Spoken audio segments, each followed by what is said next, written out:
Black and Right continues on AM 560. Once again, here's John Anthony.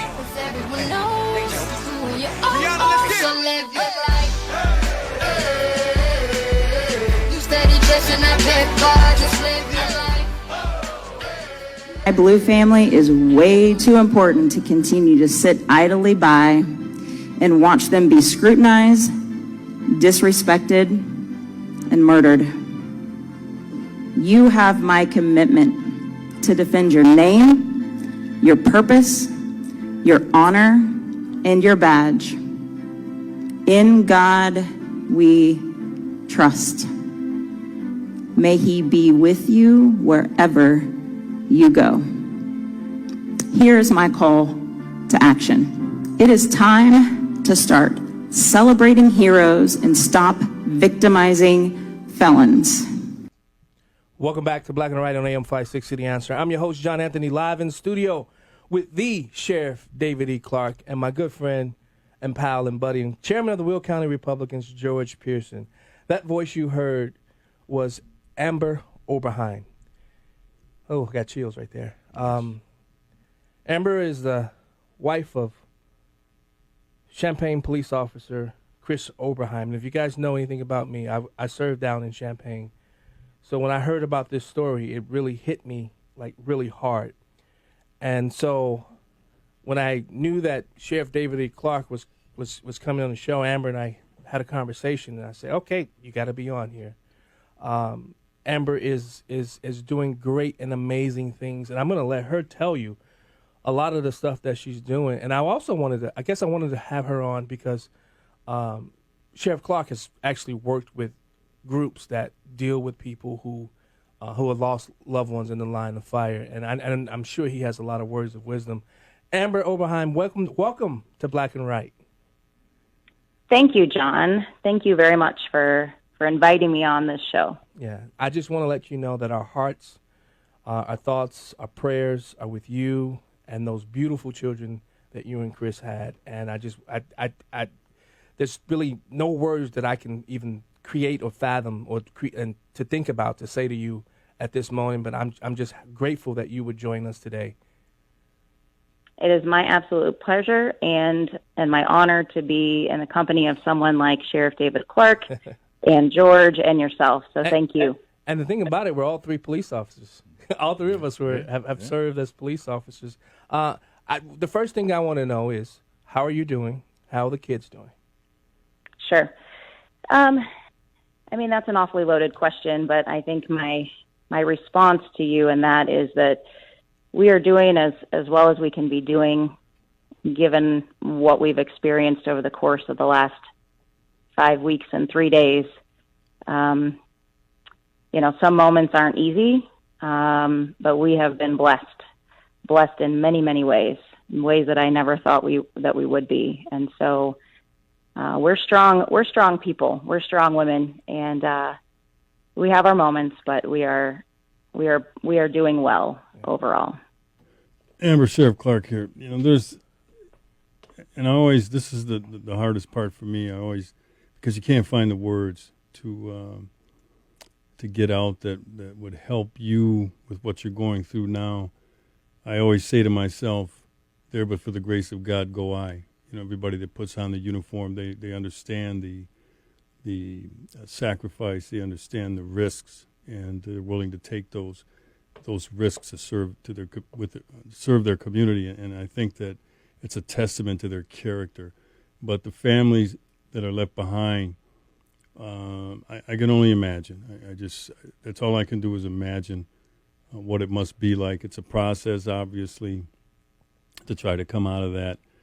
Ironically, this past week I was contacted by a widow in Milwaukee whose husband, Michael Turmo, was killed in the line of duty, and 19 years ago.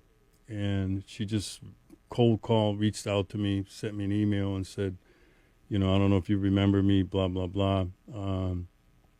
My husband, Michael, was killed. He was chasing a burglary suspect, and he was ambushed as he turned a corner in around a gangway. But She just wanted to reach out and say hi, and she wanted to thank me for all the support that I'm giving law enforcement all across the country. I was stunned by that. I really was, that she would do that. But, I've worked with police survivor groups, the Concerns of Police Survivors. It's a national group.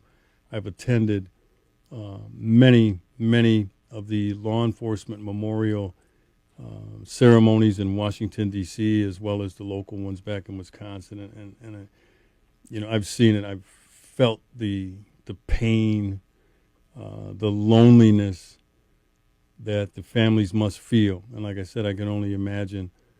All I could do is offer you my prayers, but, process through it and help your kids. And, Yes, sir. That's the biggest thing for you right now. You got a lot on your shoulders now to help, your kids get through this. We'll never forget. We say that and we mean it. I thank you for that greatly. And Amber, Our approach. Amber, and Sheriff, she's actually started a group called Peacemaker Project 703. 703 was the badge number of her husband, and she's going to take this message about her husband and what happened to him, hopefully across the nation. So I'll make sure the sheriff gets all that information as well, Amber. I'm sorry, no, go ahead. Yeah. No, that sounds great. Well, just to reflect for just a second, Sheriff, on what you mentioned, that Concerns of Police Survivors group, that COPS group, those people are absolute angels walking on this earth. And I know you know that, but I want to make sure all the viewers are aware of that as well. And yeah, there's a lot of pain that is associated with this whole process, but our purposeful decision is to make purpose out of our pain. Amen. And in doing so, we have created the Peacemaker Project 703. And that is a God-serving foundation that was created in my husband's honor. And people have asked, how did this come into being? And I say, well, it's just happened. Chris was on his way to work 5 weeks and 4 days ago, and he did not come home the next day. And so we are in our infancy with this. But I have a restless energy about this that I really can't stop myself. Luckily, we are surrounded by a great group of resourceful people who have stepped up and helped us with this process. But, Peacemaker Project 703 vision is to promote our nation's positive regard and respect for law enforcement. Amen. Our mission, yes. Our mission is to proactively support law enforcement officers and their families through community outreach, reform, and education. Nice. Amber, this is George Pearson, and again, my heart goes out to you all. I lost an uncle with the Chicago PD on duty. I lost a good friend at Riverdale PD on duty, so I know how hard this strikes families. Have you reached out to Ann Dorn, the Captain Dorn's widow there in that St. Louis area as well? And I believe, with some of the notoriety that she has received, to be able to bring more attention to this. We always hear about the bad on the law enforcement side, but we never hear about the losses that really strike hard. And your daughters and will now, and you yourself will not have that loved one there with you any longer. And I think we need to honestly concentrate on this and pull our resources.